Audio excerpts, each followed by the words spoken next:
यूं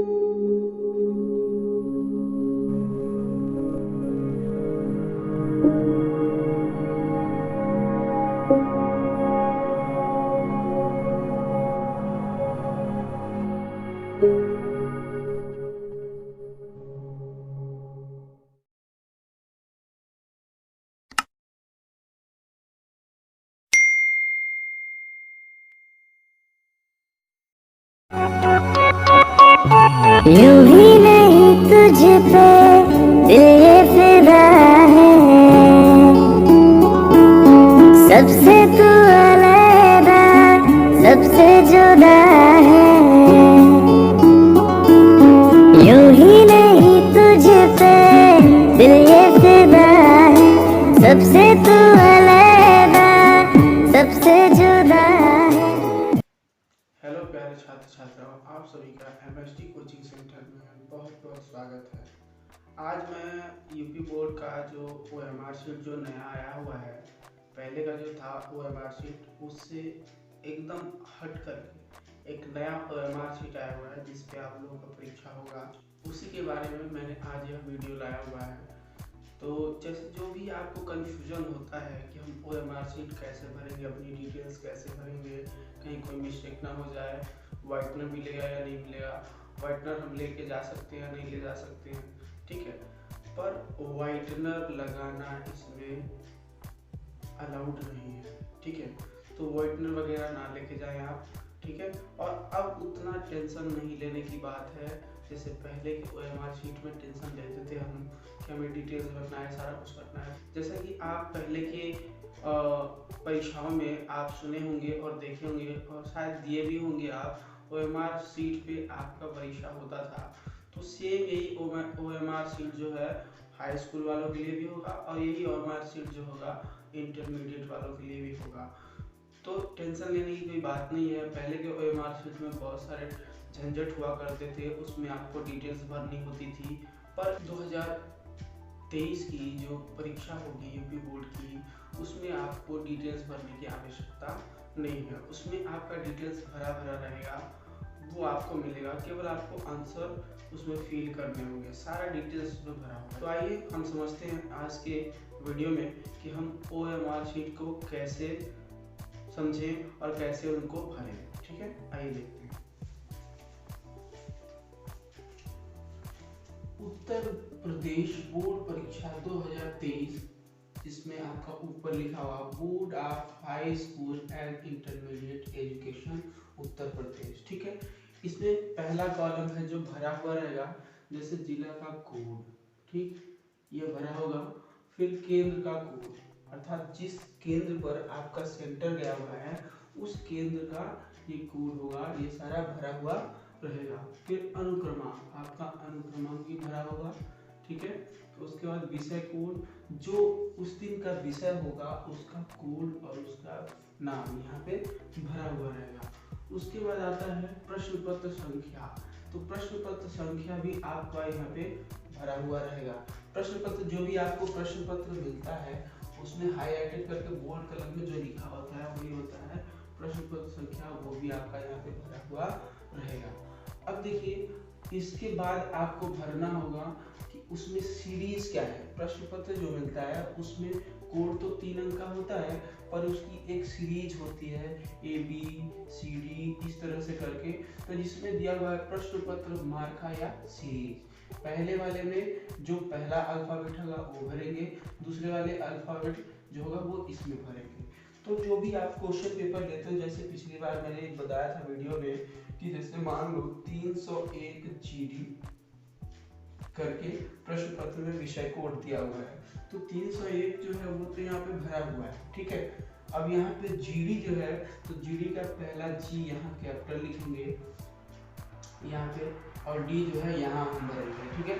अब जी जो है, इसमें जहाँ भी जी आता है उसको आप क्या कर देंगे, कलर कर देंगे। कहाँ आ रहा है जी, देखिए जी यहाँ आ रहा है, तो इसको आप क्या कर देंगे, कलर कर देंगे पूरा, ठीक है।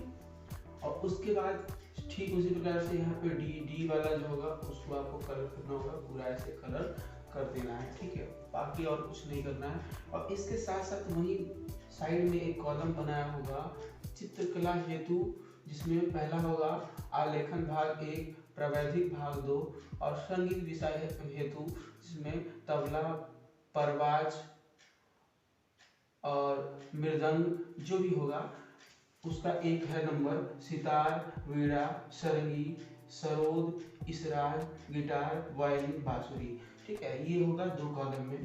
तो आप अगर संगीत पढ़ते हैं तो संगीत वाले कॉलम को कलर करेंगे और अगर चित्रकला है तो चित्रकला वाला कलर करेंगे। इसमें एक चीज ध्यान देना है कि जिस दिन केवल आपका विषय प्रश्न पत्र होगा उस दिन केवल आपको केवल इतना ही सारा कुछ भरना है, लेकिन जैसे जिस दिन आपका चित्रकला होगा उस दिन आपको यह भी भरना होगा। और अगर आपका संगीत विषय है तो उसमें भी आपका जो अगर इसमें कोई आता है तो पहला वाला कलर करेंगे, दूसरी बात है तो दूसरा कलर करेंगे। ठीक है, तो मैक्सिमम बच्चों का तो ये नहीं होता है, ये जिस दिन विषय कला होता है उस दिन होता है। कुछ बच्चे जो होते हैं इन सब सब्जेक्टों को चुनते हैं तो वो इस पे ध्यान देंगे, बाकी जिनका केवल प्रश्न पत्र है वो केवल इन सब पे ध्यान देंगे। ठीक है, ये चीज़ है। फिर यहाँ पे रहता है OMR सीरियल नंबर। जैसे आपका मार्कशीट मिलता है, प्रवेश पत्र मिलता है, तो कोई भी फॉर्म मिलता है तो उसका एक सीरियल नंबर होता है, वैसे OMR का यहाँ पे सीरियल नंबर लिखा होगा जो कि भरा रहेगा, आपको भरना नहीं होगा। ठीक है, ये चीज़ भरा होगा। उसके बगल में आपका रहेगा फोटो, यहाँ पे आपका फोटो दिखेगा। ठीक है, ऐसा नहीं है कि क्या नाम है आपको सब चीज़ भरना है इसमें ये चीज़ आपका भरा रहेगा और ये जो है वो तो सीरियल नंबर है, ये फोटो आपकी लगी होगी। बाकी आपको क्या करना है, विषय कोड का जो आपका सीरीज होगा, मार्का होगा, वो आपको भरना है। और उसके बाद आ जाएगा आपका परीक्षार्थी का हस्ताक्षर, यहाँ पे आपको हस्ताक्षर करना है।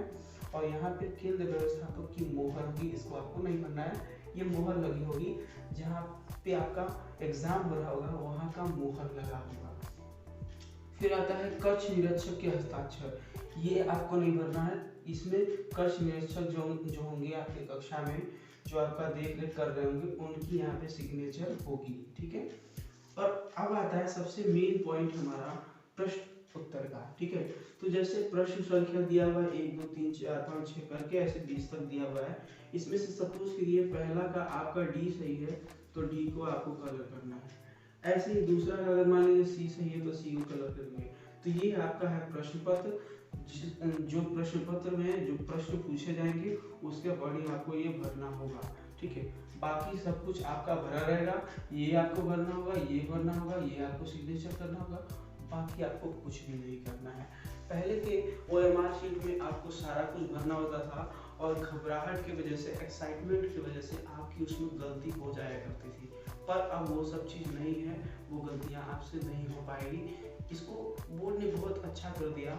इसके पहले बच्चे लोग गलती कर देते थे जिसकी वजह से मूल्यांकन के टाइम दिक्कत होती थी उनको कॉपी का सही नंबर चढ़ाने में, क्योंकि उन्हें नंबर एग्जैक्ट समझ में नहीं आता था। इसलिए अब यह सबसे सिंपल और साधारण सिस्टम कर दिया गया है। आपकी जो कॉपी है, आपका जो OMR शीट है वो आपको दे दी जाएगी। आपके विद्यालय जहाँ पे आपका सेंटर गया हुआ है वहाँ से आपका OMR शीट आपको मिलेगा, जिससे अगर बाय डिफ़ॉल्ट अगर रोल नंबर नहीं पहचान में आता है तो आपकी फ़ोटो तो एटलीस्ट पहचान में आ ही जाएगी। पर ऐसा तो नहीं है, ये प्रिंटेड होगा, ये कंप्यूटराइज प्रिंटेड होगा, तो वो पहचान में आएगी ही आएगी और आपको ये फिल नहीं करना है, बस आपको आंसर भरना है और आपका जो प्रश्न पत्र का जो सीरीज कोड है वो आपको भरना है। सीरीज कोड में भी आपको कोड ये भरा होगा, केवल उसका मार्का आपको भरना है। ठीक है, तो आई होप आपको वीडियो क्लियर हो गया होगा। आज का वीडियो हमारा यही था, दैट्स इट। और आगे की वीडियो आपको दी जाएगी। अभी हमारे वहाँ जैसे जो आपके बोर्ड एग्जाम के जो परीक्षा आप देंगे, जो भी प्रश्न जो भी सब्जेक्ट होगा, जैसे हिंदी, गणित, अंग्रेजी, जो भी आपका विषय है, तो कुछ ऐसा है कि मैं उस पर भी वीडियो बनाऊंगा। अभी थोड़ा टाइम नहीं मिल पा रहा है, थोड़ा सा दिक्कत हो रहा है, तो उस पर भी वीडियो बनाई जाएगी। और आप अगर ये सब चीज़ें देखते हैं तो अपने फ्रेंडों से शेयर करें और देखें, समझें और बने रहें। और एक चीज़ सबसे इम्पोर्टेंट बात, आप हमारे चैनल को सब्सक्राइब करते हैं, मैं आपको बोलता नहीं हूँ सब्सक्राइब करिए। अगर आपको लगता है कि आपको सब्सक्राइब करना है, मुझे यहाँ से इन्फॉर्मेशन सही मिलती है, तो आप करिए, अन्यथा मत करिए। और करने के बाद अनसब्सक्राइब मत करिए प्लीज़। ठीक है, क्योंकि इससे क्या होता है, अन्य सब्सक्राइबर्स के जो मनोबल होते हैं वो गिरते हैं, ठीक है। तो आप ये चीज़ ना करें जिससे अन्य सब्सक्राइबर का मनोबल गिरे, ठीक है। आपको सब्सक्राइब करना है तो सब्सक्राइब करें, अदरवाइज ना करें। और सब्सक्राइब करने के बाद अनसब्सक्राइब तो करते ना करें, इसलिए पहले ही सोच लें। सब्सक्राइब करने से पहले मैं आपको नहीं बोलता हूँ कि आप सब्सक्राइब करें। वीडियो आपको अच्छी लगती है तो आपका पॉइंट ऑफ व्यू है, आपको सब्सक्राइब करना है या नहीं करना है, ठीक है। और सब्सक्राइब करने के बाद अनसब्सक्राइब ना करें, रिक्वेस्ट है, ठीक है। तो आई होप आपको आज का वीडियो समझ में आ गया। धन्यवाद।